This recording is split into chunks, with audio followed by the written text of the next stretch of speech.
So mga tol, kakatapos lang po ng laban sa World Championship sa Amerika sa pagitan ni WBC Super Featherweight World Champion Robson Conceição versus former World Champion Usyaki Foster. Kampiyon na nga po muli itong si Usyaki Foster mga tol, matapos niyang mabawi ang WBC Super Featherweight World title kay Conceição. Tinalo po ni Foster si Conceição via split decision.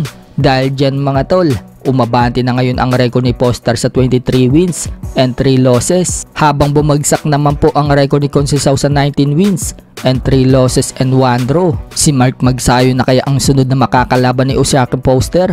Ano sa tingin nyo mga tol? Sa kabilang banda naman mga tol, Murodjon Akhmadaliev magsasampa ng kaso kay The Monster na Oya Inoue. Hindi po kasi matanggap ni Akhmadaliev mga tol na makailang beses na siyang binaypas ni Inoue. Sa halip kasi na siya ang labanan ngayon ni Inoue, si Sam Goodman po ang pinalagan ni Inoue. Dapat siya ang makakalaban ni Inoue na mag-utos ang WBA na kailangan depensahan ni Inoue ang WBA belt. Subalit mas pinili ni Inoue na labanan itong si TJ Doheny na hindi namang contender sa WBO. So yan nga po ang pagkakamali ng WBA mga tol, dahil hindi nila inaksyonan.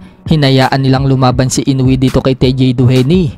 Na-bypass nga po si Akhmadaliev mga tol. At ngayon naman mga tol, na ikasana naman ang laban ni Inoue at Sam Goodman na mangyayari na sa December 24. Kaya na-bypass na naman si Akhmadaliev mga tol.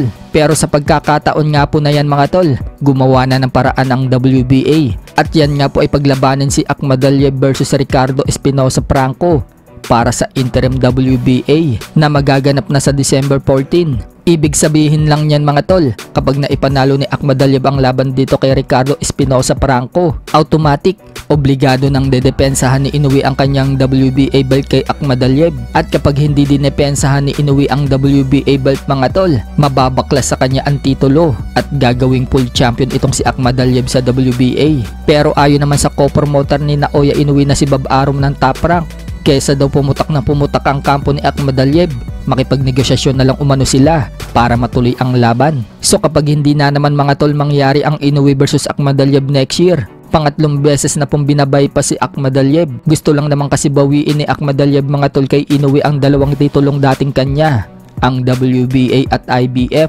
Yan po yung naagaw sa kanya ni Marlon Tapales na naagaw naman ni Inoue kay Tapales. Kaya naging undisputed champion si Inoue sa Super Bantam